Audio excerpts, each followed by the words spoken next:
So we're here in section 5.3, which is special factoring. So what we're going to look at here is factoring the difference of squares. We won't talk about factoring a perfect square trinomial really until section 4, but this is included in this section. But we'll talk briefly about it, but I'll really include that in section 5.4. And by the way, there is a video in the modules, the chapter 5 videos to watch called problem number 19 that really does address the perfect square trinomial question.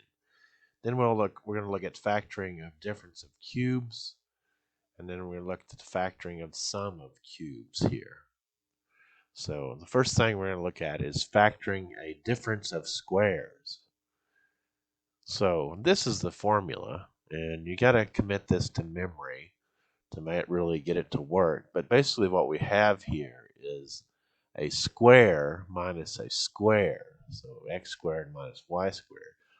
And that the resulting factorization is the square root of the first plus the square root of the second times the square root of the first minus the square root of the second. Right now, this may not make a whole lot of sense with the formula, but let's look at some problems and then it'll probably make a little more sense. So if we look at a here, we got p squared minus 100. Obviously, we have a square here. And remember, we're applying this difference of two squares formula here. Obviously, we got p squared, but we have 100. 100 is a perfect square, right? So we can rewrite this as p squared minus 10 squared. So now we do have a difference of two squares, right? P squared minus 10 squared. So what we do is put in the first term, the square of the first term, which would be P, plus the square root of the second term, which is 10, minus the square of the first, P plus 10 times P minus 10, the square of the first minus the square of the second. Square of the first plus the square of the second times square of the first minus square of the second there. So you've really got to apply the formula here of factoring the difference of two squares.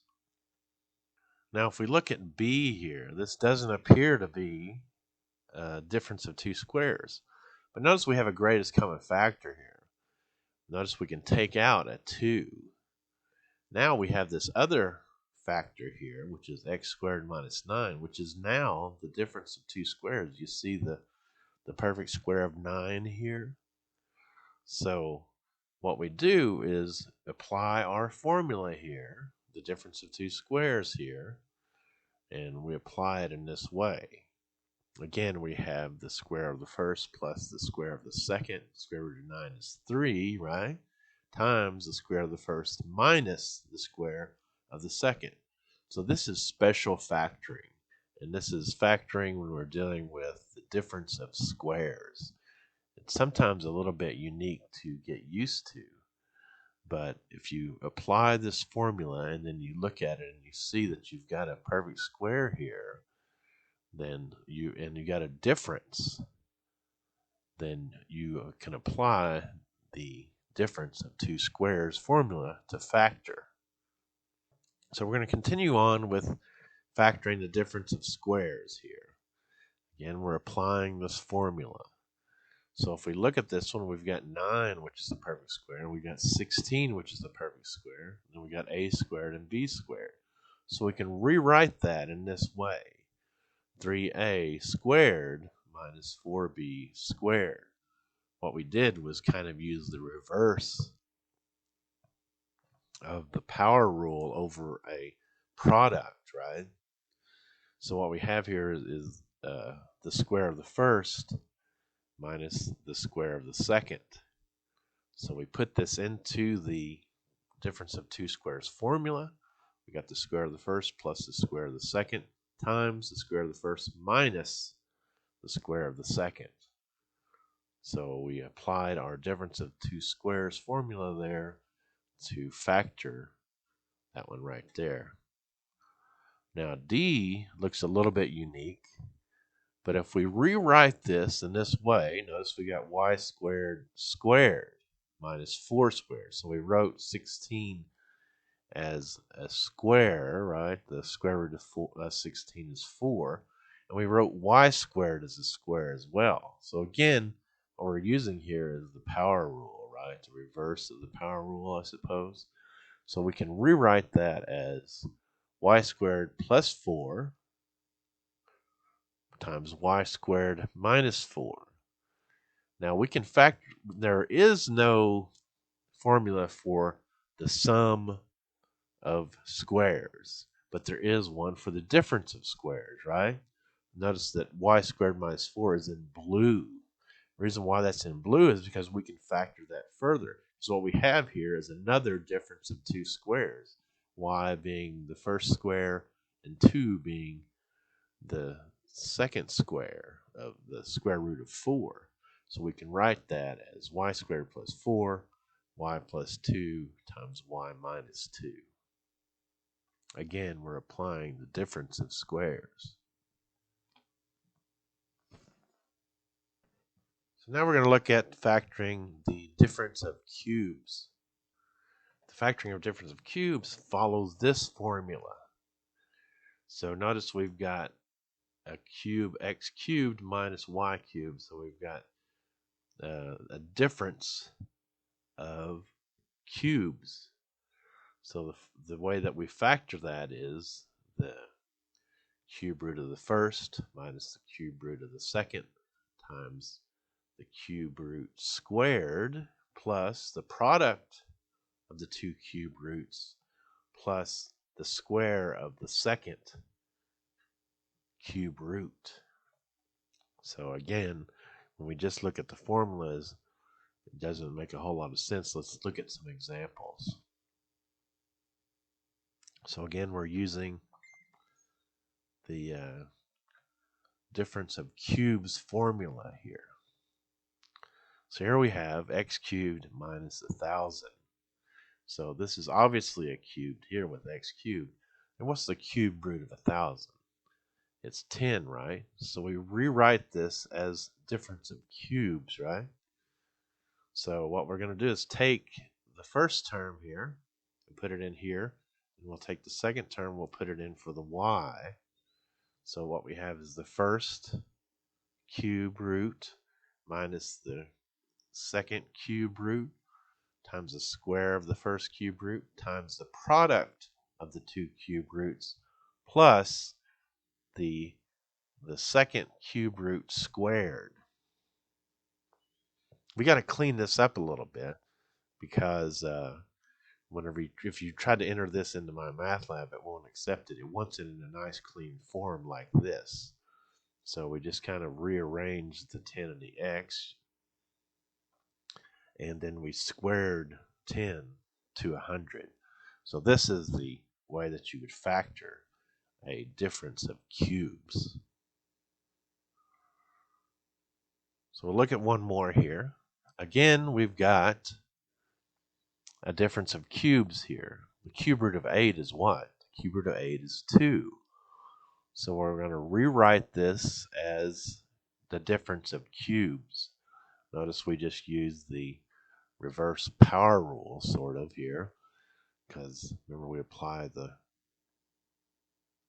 exponent to both of the factors in a product. So we're going to take this first cube root and we're going to put it in for the x. We're going to take the second cube root and we'll put it in for the y. So here we have it, the first cube root minus the second cube root times the square of the first cube root plus the product of the two cube roots plus the square of the second cube root. Now we got to clean this up a little bit here. So when we put this into MyMathLab, it's going to want it in the nice clean form. So this remains the same. 2k minus y remains the same. And then we apply the power rule to this. So remember when we apply the power rule, we apply the exponent to both of the factors in the product. So becomes 2 squared, which is 4. We square the k. Then we just rearrange these to make these look a little neater here, 2ky. Then we've got y squared as our final term there. Applying the formula here. Now we're going to look at factoring a sum of cubes. So this is a formula for factoring the sum of cubes. Notice it looks very much like the difference of cubes, only this time we've got a positive sign here and a negative sign right here. So we apply the same rules by taking the first cube plus the second cube, then the square of the first cube minus the product of the two cubes plus the second cube squared. So again, it's not going to make a whole lot of sense until we get into some actual problems. So here we are, we're using our sum of cubes formula here to do special factoring. So what we have here is 8p cubed plus 125. So we got to think about what is the cube root of 8, and that's 2, right? And then we think about the cube root of 125, and that's 5. So I think we'll rewrite this here as 2p cubed plus 5 cubed. So now we just take the cube roots of each of these terms here, and so we put in the cube root of the first plus the cube root of the second term times the cube root of the first squared minus the product of the two cube roots plus the last cube root, 5 squared. Now we got to clean this up a little bit so that we can enter it into MyMathLab, and then MyMathLab will accept it into a more a proper format. So 2p plus 5 remains the same. We apply the power rule here. We square the 2, we square the p. Then we just clean this up a little bit by multiplying negative 2 and 5 to get negative 10p. Then we square the 5 to get 25. So now we have, once again, in B, we have the sum of cubes, right? So what we have is 64, and the cube root of 64 is 4. The cube root of 125 is 5. So we rewrite these things, breaking them into the cube roots. And so here we have the cube root of the first, and then we have the cube root of the second. So we just plug it into the formula here. Here we have the cube root of the first plus the cube root of the second plus the square of the first cube root minus the product of the two cube roots plus the last cube root, 5n squared. So we got to clean this up a little bit by using the power rule. So this 4m plus 5n remains the same. We apply the power rule here. We square the 4. We square the m. 4m times 5n is the same thing as 20mn. And then we apply the power rule to 5n, the product 5n. And we square the 5, and we square the n. So we just use the factoring of the sum of cubes there to factor this binomial here. So now this one, when we first look at it, doesn't appear to be a sum of cubes.